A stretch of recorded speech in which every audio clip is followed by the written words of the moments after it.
Welcome to AP today. రెండు తెలుగు రాష్ట్రాల్లో కూడా డ్రగ్స్ మహమ్మారి విస్తరిస్తూనే ఉంది. పాలకులు ఎన్ని ప్రయత్నాలు చేసినా అవి రాజకీయ ప్రత్యర్థులని కాన్సన్ట్రేట్ చేస్తున్నారు తప్ప సమస్య మీద తీవ్రమైనటువంటి దృష్టి సారించడం కానీ, చిత్తశుద్ధితో పనిచేయటం కానీ ప్రభుత్వాలు ఏవైనా సరే జరగటం లేదు అనేది మనకి అనుభవపూర్వకంగా ఇప్పుడు అర్థమవుతా ఉంది. 2024 ఎన్నికలకు ముందు ఏదైతే విశాఖపట్నంలో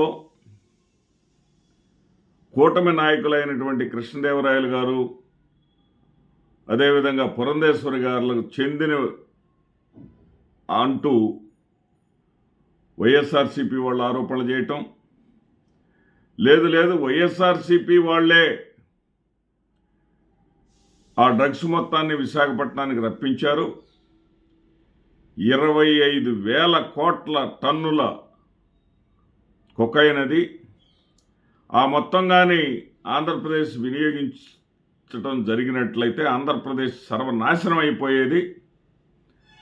ఆంధ్రప్రదేశ్ను సర్వనాశనం చేయడానికి ఆ డ్రగ్స్ను వైసీపీ వాళ్లే తీసుకొచ్చారని టీడీపీ వాళ్ళు, లేదు ఆ సంబంధించినటువంటి కంపెనీలు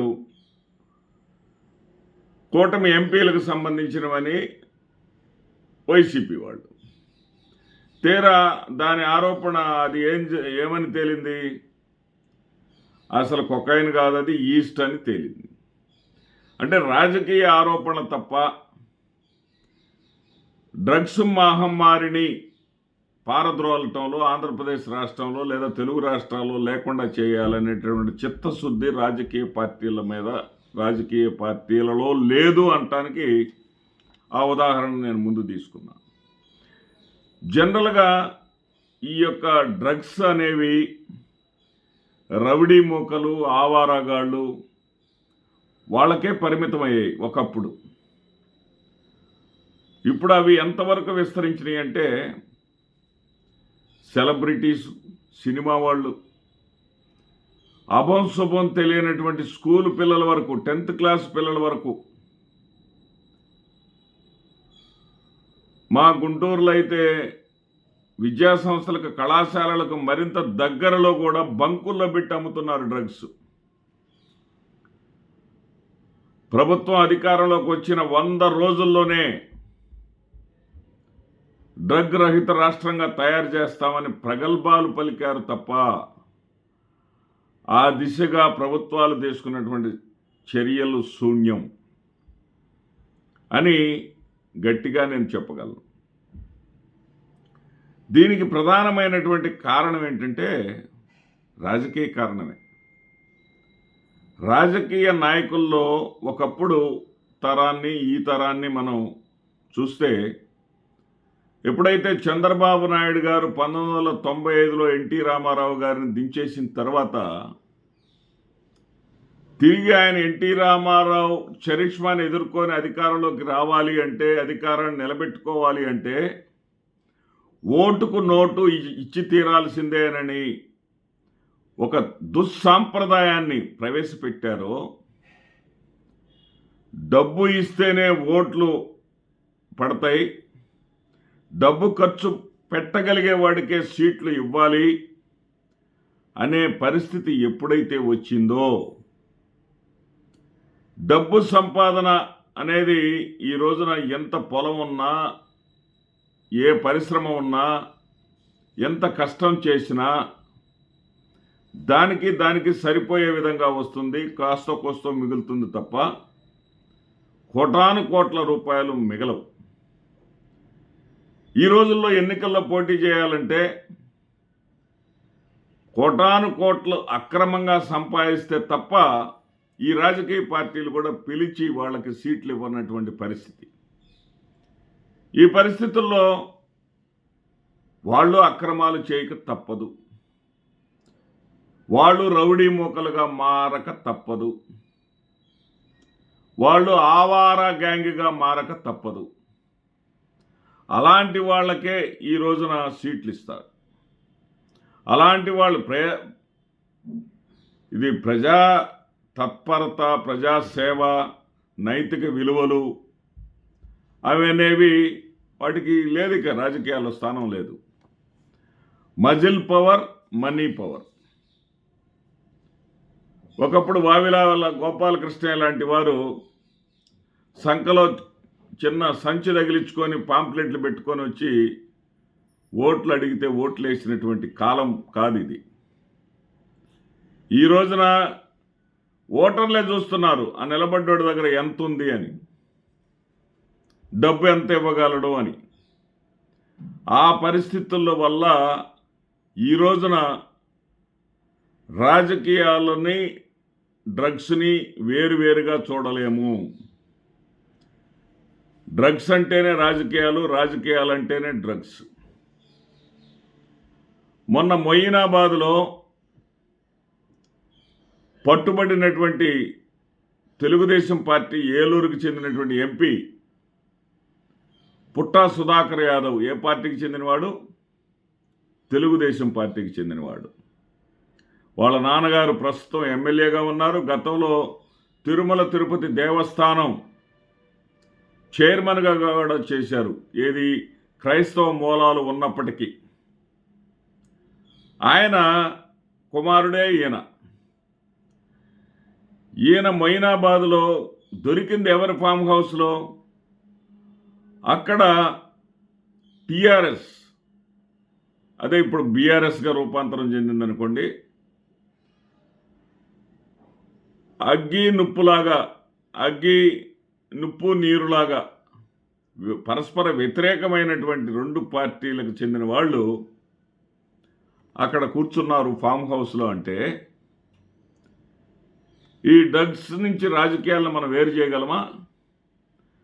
రాజకీయాలు వేరు, డ్రగ్స్ వేరు కాదు కదా. ఇక్కడ పార్టీల మధ్య ఉన్నటువంటి వైరం కూడా వాళ్ళని ఆపలేదు కదా. వాళ్ళు డ్రగ్స్ సేకరించడానికి అలవాటైన వాళ్లే కదా. పుట్ట మహేష్ యాదవ్ ఎంత బుకాయించినా కానీ మొట్టమొదటి శాంపిల్లో, యూరిన్ శాంపిల్లో యూరిన్కి బదులుగా నీళ్లు ఇస్తే దాన్ని పక్కన పెట్టేసి మళ్ళీ యూరిన్ తీసుకొని చేస్తే యూరిన్ శాంపిల్లో తేలింది. యూరిన్ శాంపిల్లో దారుణమైన విషయం తేలింది. ఏమిటంటే ఇప్పుడు మాత్రమే కాదు, ఇతని రక్తంలో ఎప్పటి నుంచో డ్రగ్స్ తీసుకుంటున్నటువంటి ఆనవాళ్లు ఉన్నాయి అని తేలింది. అది యూరిన్లో తేలింది, రక్త పరీక్షలో కూడా తేలింది. మరి అదేవిధంగా జనసేన ఎమ్మెల్యే అరవ శ్రీధర్ని తీసుకుందాం. ఏం డ్రగ్స్ తీసుకునే అలవాటు లేకుండానే ఇలాంటి దౌర్భాగ్య పనులు అతను చేశాడు అనుకుందామా? పరమ పవిత్రమైనటువంటి అసెంబ్లీ హాలు నుంచి మరి అవతల ఉన్నటువంటి మహిళతోటి, న్యూడ్గా ఉన్నటువంటి మహిళతోటి మాట్లాడాడు అంటే అది డ్రగ్స్ ప్రభావం కాదా? డ్రగ్స్ తీసుకున్న వాళ్ళు మాత్రమే తాము ఏమి చేస్తున్నారో అన్నటువంటి స్పృహ కూడా లేకుండా పనులు చేస్తూ ఉంటారు. అలా పనిచేసేవాళ్ళు వాళ్ళకి ఆ డ్రగ్స్ మీద ఉన్న తీపి వాళ్ళకి మిగతా వాళ్ళు ఏమి చేస్తున్నాం అనేటువంటి స్పృహ వాళ్ళలో ఉండనివ్వదు. ఇక విషయంలోకి కానీ వస్తే ప్రభుత్వాల చర్యలు ఎలా ఉంటాయంటే రాజకీయ ప్రయోజనాలు, రాజకీయ మైలేజ్ కోసం తప్ప సమస్య పట్ల చిత్తశుద్ధి లేదు అనటానికి ఒక కృష్ణా జిల్లాకు సంబంధించినటువంటి ఒక ఎగ్జాంపుల్ చెప్తా మీకు. సుజనా చౌదరి వాళ్ళ నాన్నగారు ప్రకాశం బ్యారేజ్ నిర్మించినటువంటి ఇంజనీర్లలో ఒకడు. గొప్ప చరిత్ర ఉన్నటువంటి కుటుంబం ఆ కుటుంబం. అతను ఒక సుజనా ఫౌండేషన్ అని ఒక ఫౌండేషన్ పెట్టేసి, అదేవిధంగా విజయవాడ కమిషనర్ అయినటువంటి రాజశేఖర్ ప్రోత్సాహంతో ఈ డ్రగ్స్కి వ్యతిరేకంగా ఒక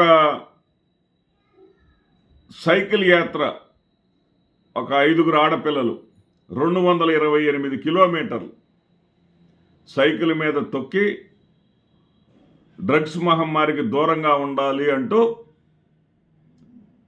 సైకిల్ యాత్ర చేశారు. యాత్ర ప్రారంభం చేశారు హోంమంత్రి గారు. అట్లాగే యాత్ర ముగిసిన రోజున కూడా సభకు వచ్చేసి పిల్లల్ని అభినందించారు. ఓకే, దీన్ని మనం అందరం కూడా యాక్సెప్ట్ చేయాల్సిందే. అవేర్నెస్ కోసం ప్రభుత్వం కష్టపడుతుందని అంగీకరించాల్సిందే. కానీ విచిత్రమైనటువంటి పరిస్థితి ఏంటంటే, అదే ఉమ్మడి కృష్ణా జిల్లాలో, అంటే ఎన్టీఆర్ జిల్లాగా ఇప్పుడు పిలువబడుతున్నటువంటి కొండపల్లి ఇండస్ట్రియల్ ఏరియాలో డిఆర్ఐ ఫ్యాక్టరీలో డిఆర్ఐ బస్ట్స్ ఇల్లీగల్ ఆప్రాజోలం అనేటటువంటి వార్త మనం అందరం చూసాం. ఈ ఫ్యాక్టరీలో 237 కేజీల డ్రగ్స్ కనుక్కున్నారు. దాని విలువ ఎంతో తెలుసా? 47 కోట్ల రూపాయలు. ఇది ఎప్పుడు జరిగింది? కూటమి ప్రభుత్వం అధికారంలోకి వచ్చినాకనే మార్చి 13, 2025 జరిగింది. ఆ జరిగిన తర్వాత ఏమాత్రం వీళ్ళు చర్యలు తీసుకున్నారు ఒకసారి మనం ఆలోచిస్తే, అరవ శ్రీధర్కి 6 రోజులు టైం ఇచ్చారు. విచారణ ఏమన్నా చేశారా? అరవ శ్రీధర్ మీద చర్యలు ఏమన్నా తీసుకున్నారా? 6 రోజుల పాటు పార్టీ కార్యక్రమాలకు దూరంగా ఉండాలి అన్నారు. ఆయన యథావిధిగా ఇప్పుడు పార్టీ కార్యక్రమాల్లో పాల్గొంటున్నారు. అంటే పార్టీ ఏమన్నా క్రమశిక్షణ చర్యలు తీసుకుందా జనసేన పార్టీ? లేదా అతనికి క్లీన్ సర్టిఫికెట్ ఇచ్చేసిందా, ఏమేం తప్పు చేయలేదులే అని? ఇది కదా రాజకీయ పార్టీలు చేస్తున్నటువంటి తప్పు. అదేవిధంగా ఏలూరు పుట్ట ఇతను మహేష్ యాదవ్, ఇతని పరిస్థితి ఏంటి?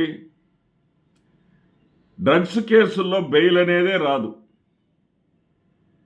నెలలు తరబడి జైల్లో మగ్గాల్సిందే. అక్కడ బీఆర్ఎస్కి చెందినటువంటి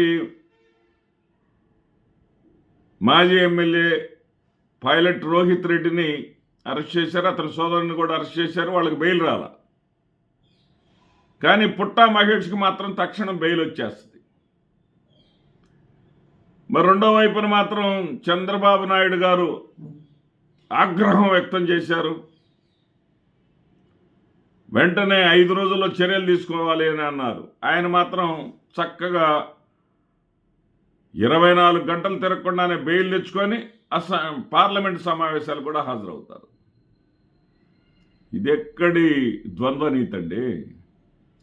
ఇదెక్కడి విధానం అండి? ఏదైతే రాజకీయ పార్టీలు విమర్శించుకోవటానికి కాదు, పాలన గాలికి వదిలేసి రాజకీయ పార్టీలు పరస్పర ఆరోపణలు చేసుకోవటం కాదు, ఈ డ్రగ్స్ మహమ్మారిని పారద్రోలటానికి చిత్తశుద్ధితో కృషి చేయకపోతే మిమ్మల్ని ప్రజలు క్షమించరు. ప్రజలు క్షమాపణలు క్షమించటాలు పక్కన పెడితే, ఈ డ్రగ్స్ ఇప్పటికే ఆల్కహాల్ అనుమతి ఉంది.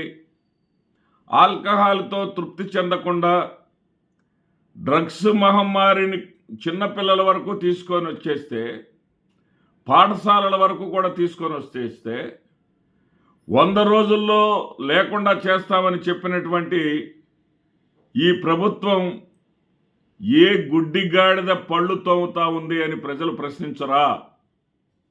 ఒక్కసారి ఆలోచించండి. నమస్తే.